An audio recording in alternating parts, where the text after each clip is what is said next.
Varian baru COVID-19 Omikron yang akhir-akhir ini digadang-gadang sebagai ancaman baru dibantah oleh Profesor Yuwono, salah seorang ahli epidemiologi di Sumatera Selatan. Varian Omikron sendiri sebetulnya tidak lebih berbahaya dari varian COVID-19 sebelumnya seperti Delta. Meski tidak berbahaya, Profesor Yuwono menghimbau masyarakat untuk selalu waspada dan tetap mengikuti aturan pemerintah dalam menjalankan aktivitas sehari-hari, seperti disiplin dalam penerapan prokes hingga berusaha sedini mungkin untuk mengurangi mobilitas jika tidak ada keperluan yang mendesak. Diketahui hingga saat ini dari data Kementerian Kesehatan Indonesia, tren peningkatan kasus COVID-19 akibat varian Omikron kembali menanjak naik. Bahkan dalam sepekan terakhir, penambahan kasus positif COVID-19 melampaui angka 1.000 per hari. Yang saya ingin sampaikan dalam masa pandemi atau kapanpun nanti adanya, teruslah edukasi kepada masyarakat supaya menjadi masyarakat yang cerdas. Karena hanya dengan masyarakat yang cerdas, maka semua problematika ini akan bisa ditangani dengan tepat. Contohnya sekarang kita bicara Omikron. Jadi sampaikan bahwa Omikron adalah varian dari SARS-CoV-2 atau virus penyebab COVID-19. Omikron ini agak unik karena dia punya mutasi lebih dari 30 titik. Secara ilmiah, kalau mutasinya lebih banyak seperti itu bukan berarti tambah bahaya. Bahasa kita nggak fokus jadinya. Jadi artinya makanya Omikron dikatakan oleh WHO dan banyak pihak mengatakan bahwa itu jauh lebih ringan ketimbang varian sebelumnya, misalnya Delta. Sementara itu, pembelajaran tatap muka di Kota Palembang hingga saat ini masih dilakukan. Meski kasus Omikron mengalami peningkatan, pemerintah Kota Palembang melalui Dinas Pendidikan masih menunggu instruksi pusat terkait PTM terbatas dan konsentrasi untuk percepatan vaksinasi anak. Pemerintah Kota Palembang saat ini terus menggencarkan program vaksinasi anak usia 6 hingga 11 tahun agar kekebalan komunal bisa terwujud. Wakil Wali Kota Palembang Fitrianti Agustinda berharap target vaksinasi anak ini bisa segera tercapai dengan dukungan dari para orang tua.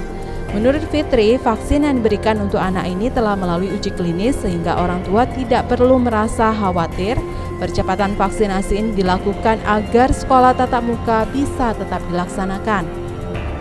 6 tahun sampai ke atas 11 tahun ini tentu berdasarkan uji klinis dulu ya, bahwa nantinya anak-anak ini setelah diberikan vaksin tidak berdampak apa-apa.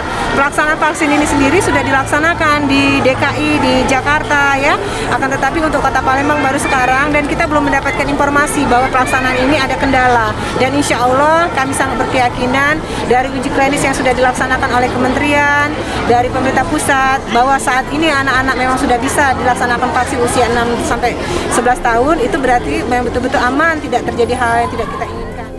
Meski kasus Omikron mengalami peningkatan, namun belum ada instruksi dari Kementerian Pendidikan terkait pelaksanaan PTM terbatas, termasuk di Kota Palembang. Prinsipnya, pemerintah Kota Palembang menjalankan instruksi dari pusat. Hingga saat ini, pelaksanaan PTM terbatas untuk SD dan SMP di Kota Palembang tetap dilaksanakan, sambil terus menggencarkan vaksinasi anak yang baru dimulai. Pemerintah melakukan langkah antisipasi penanganan lonjakan kasus COVID-19 varian Omikron di Indonesia. Sejumlah fasilitas kesehatan diperbaiki sesuai dengan kebutuhan penanganan kasus Omikron. Masyarakat dihimbau jangan panik dan tetap mematuhi protokol kesehatan serta melakukan isolasi mandiri jika terpapar. Berdasarkan data, tren kenaikan kasus Omikron diperkirakan masih akan terus terjadi dalam beberapa minggu ke depan. Presiden Joko Widodo menegaskan pemerintah sudah melakukan banyak persiapan untuk menghadapi lonjakan kasus COVID-19 Omikron di Indonesia. Namun, masyarakat harus tetap tenang dan tidak panik. Masyarakat diingatkan untuk tetap menjalani protokol kesehatan yang telah ditetapkan. Belajar dari lonjakan kasus varian Delta, pemerintah sudah memetakan strategi untuk menghadapi varian Omikron. Perbaikan berbagai sarana dan prasarana fasilitas kesehatan disesuaikan dengan karakter varian Omikron yang berbeda dengan sebelumnya dan membutuhkan penanganan yang berbeda pula. Tidak semua kasus Omikron membutuhkan layanan langsung karena gejalanya tidak membahayakan. Bagi pasien konfirmasi COVID-19 tanpa ada gejala, Presiden meminta untuk melakukan isolasi mandiri di rumah selama 5 hari. Sedangkan pasien dengan gejala ringan seperti batuk, pilek, atau demam dapat menggunakan layanan telemedicine maupun ke puskesmas atau dokter terdekat. Hal ini akan dapat mengurangi beban fasilitas kesehatan mulai dari puskesmas hingga rumah sakit. Tentu besar harapan dari semua pihak agar pandemi COVID-19 ini benar-benar berakhir, agar kehidupan kembali seperti semula. Belajar dari lonjakan kasus varian Omikron yang sudah terjadi terlebih dahulu di berbagai negara, pemerintah sudah melakukan banyak persiapan untuk menghadapinya. Perbaikan berbagai sarana dan prasarana fasilitas kesehatan disesuaikan dengan karakter varian Omikron yang berbeda dengan sebelumnya dan membutuhkan penanganan yang berbeda pula. Salah satunya melalui layanan yang paling penting, meminimalkan kontak. Ini akan mencegah penyebaran yang lebih luas. Ketika hasil tes PCR saudara positif tanpa ada gejala, silakan melakukan isolasi mandiri di rumah selama 5 hari.